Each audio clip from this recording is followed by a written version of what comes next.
So this exercise is a progression of transverse abdominis. So if you don't know what that is, go back to the video on transverse abdominis and practice that first. And then if that's easy for you, these are the exercises you do after.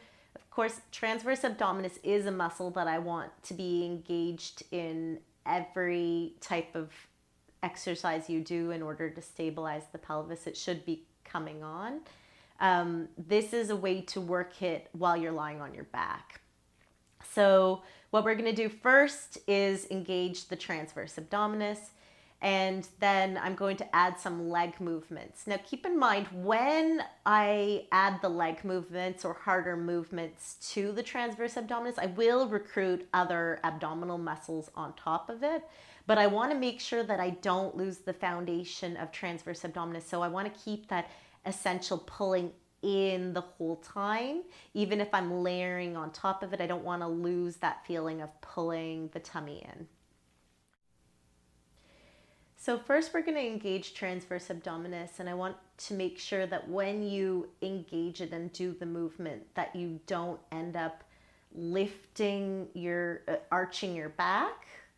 I don't want you to lift your ribs off the ground. So you're keeping contact with the lower ribs and the base of the spine. You've got a little arch under your lower back. So first we're going to breathe in and keep your fingers in the same position as transverse abdominis so that you can feel the contraction. So you're breathing in and breathing out. And then I'm starting light, and then I'm going to engage transverse abdominis.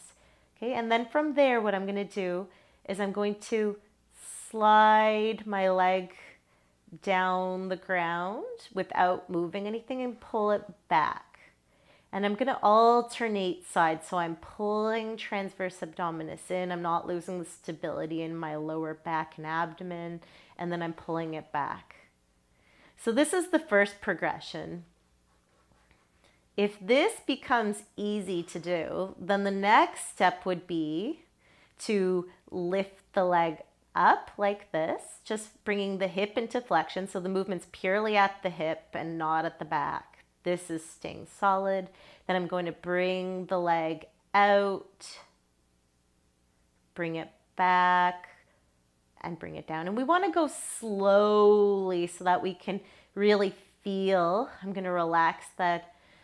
And then I'm going to breathe in, breathe out, and tense the muscle again, transverse abdominis.